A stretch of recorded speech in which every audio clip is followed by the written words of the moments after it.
Ini hari ini adalah kick off, momentum kita memulai kepak pertama, langkah pertama menuju 1 juta barel per day di tahun 2029.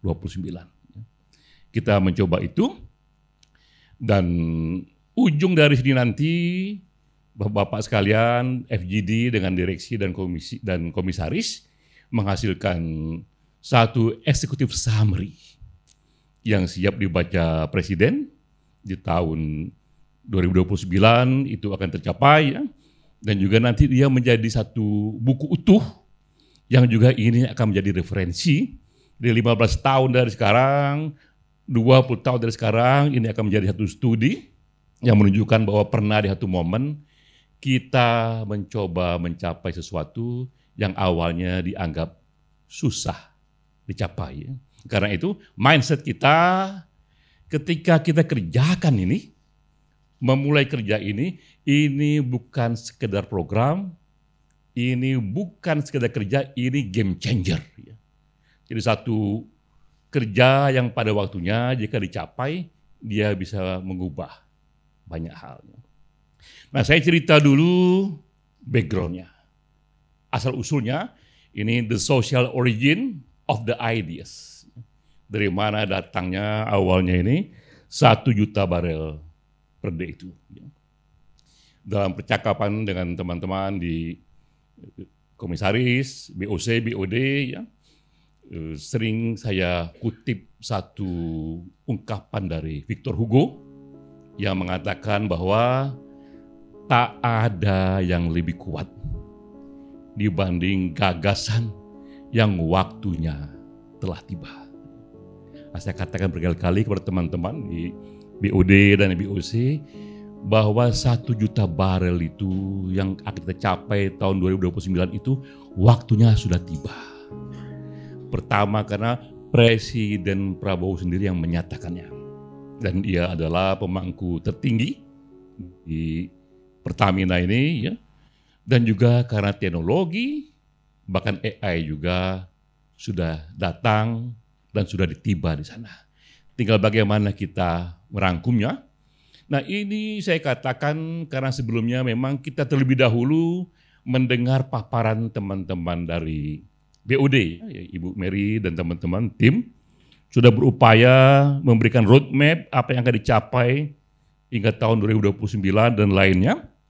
Di situ angkanya waktu itu awalnya di 2029 850.000 barel per day, Bu ya. 1 juta barel per day kata Ibu Mary baru dicapai tahun 2033, 32 ya. Ya, Bu, ini bagus sekali. Tapi kita simpan ini sebagai skenario satu saja. Ini adalah bisnis as usual. Nah, sekarang buat skenario lain. Bagaimana dipercepat itu? 1 juta barel itu dipercepat sehingga bisa dicapai di tahun 2029.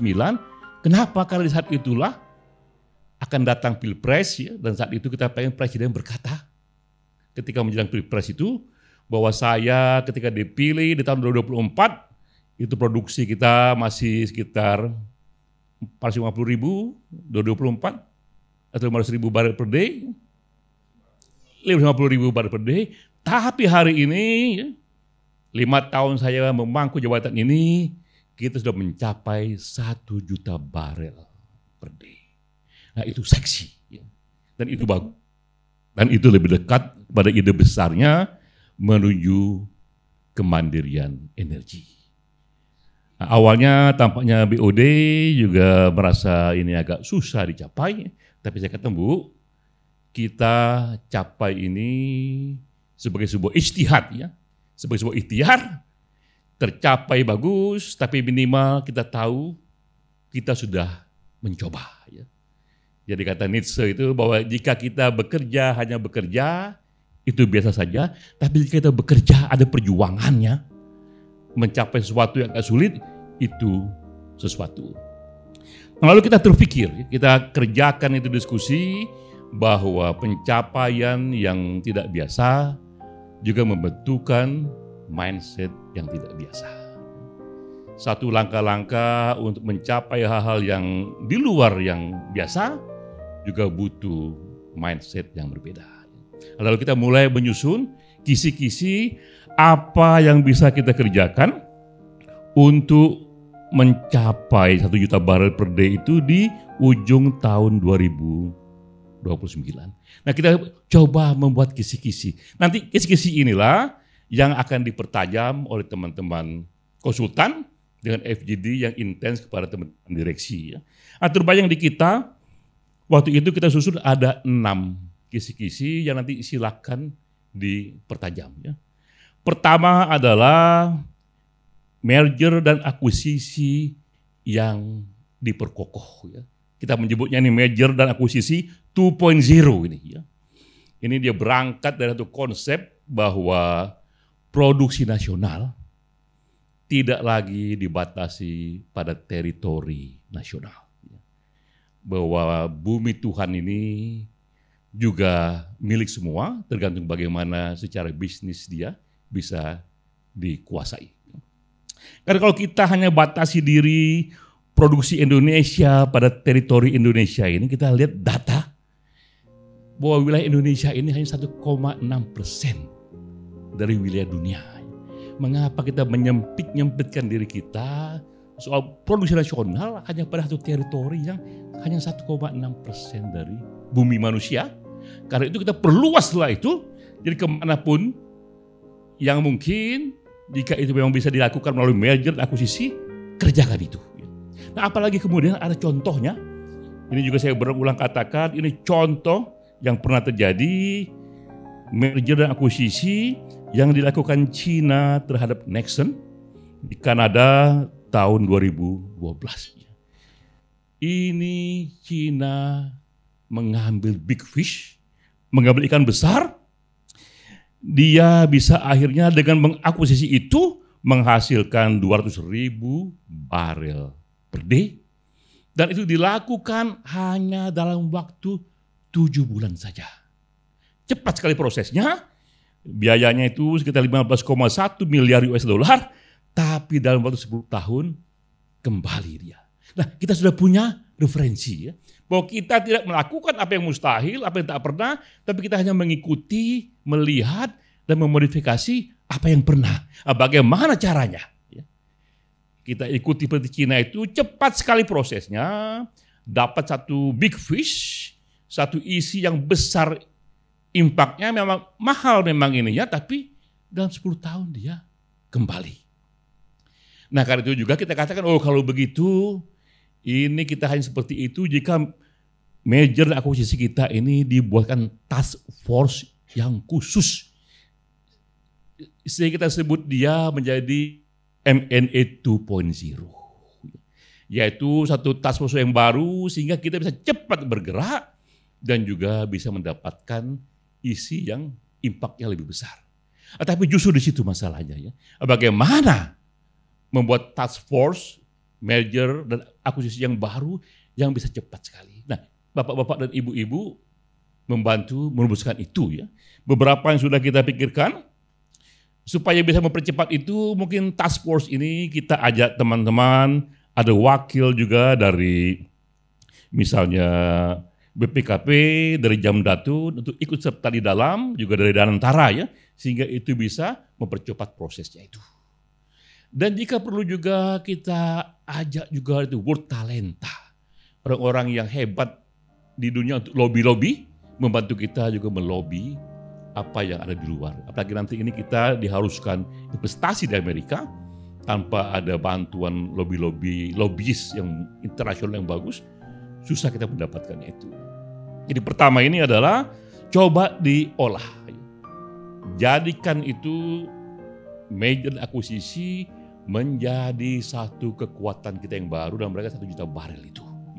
Dimulai dengan konsep bahwa kita tak lagi melihat teritori nasional sebagai batas dari produksi nasional kita. Ya. Itu yang pertama tuh. Yang kedua juga kita lakukan percepatan 2C ke 2P. Ya. Ini kita mempercepat satu migas potensial kita menjadi cadangan terbukti dan akhirnya menjadi produksi yang nyata. Karena jika dia menjadi hanya 2C, probability-nya juga masih rendah ya. Dan dia hanya menjadi statistik di atas kertas. Sementara itu baru memberikan efek pada kita jika dia sudah sampai pada tahap yang diproduksi ya. Nah itu hal yang kedua juga, bagaimana ini mempercepat 2C ke 2P.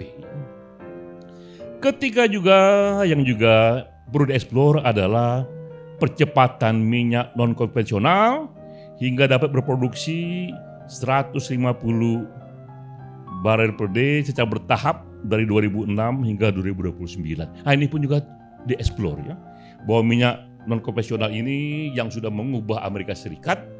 Tadinya Amerika itu belum menjadi nomor satu karena dianggap banyak sekali wilayah bebatuan di sana. Tiba-tiba ditemukannya teknologi.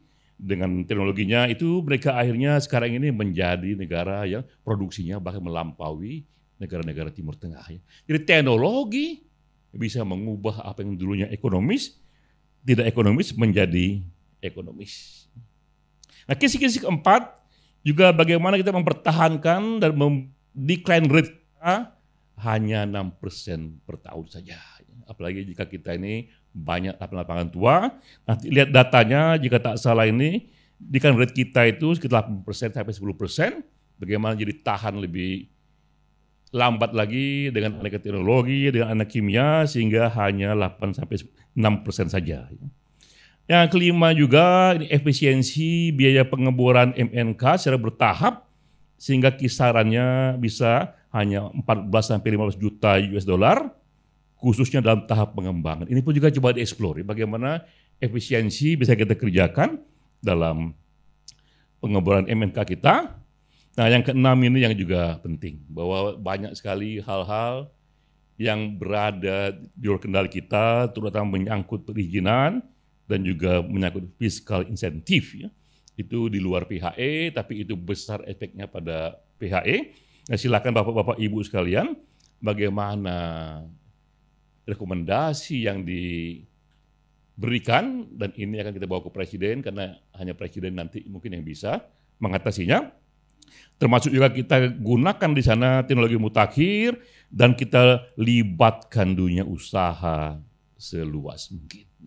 Kita menyadari bahwa Pertamina ini, PHE ini terbatas daya jangkaunya, karena itu jika bisa kita libatkan kekuatan swasta di luar kita, itulah yang paling strategis ya, karena kita bisa berbagi risiko, juga berbagi dana untuk mengeksplornya, bagaimana membuat platform yang baru, KSO dan apapun namanya itu, yang bisa membuat teman-teman pengusaha juga lebih banyak aktif di produksi kita itu. Nah ini 6 kisi-kisi yang bisa menjadi titik tolak pertama. Tentu saja nanti teman-teman konsultan dan juga melalui FGD bisa mengeksplor lebih detail lagi, lebih luas lagi, menambah kisi-kisinya atau bahkan membantah yang ini. Justru itu yang kita harap dengan Bapak-Bapak sekalian, karena semakin pakar kita itu seperti burung terbang yang lebih tinggi sehingga bisa melihat apa yang tidak dilihat oleh burung yang terbang yang lebih rendah. Nah, kita meyakini Bapak-Bapak sekalian, ini kepakarannya menjadi burung yang terbang lebih tinggi yang mungkin bisa melihat apa yang tidak kita lihat sehingga nanti kita bisa merumuskan apa yang jauh lebih hebat lagi. Nah ini kemudian tugas tambahan, ini bonusnya ini. Bahwa di samping kita ingin mencapai 1 juta barel per day, kita juga melihat zaman sudah berubah. Kita tak lagi hidup di zaman lama, ini zaman di mana lingkungan hidup menjadi isu besar.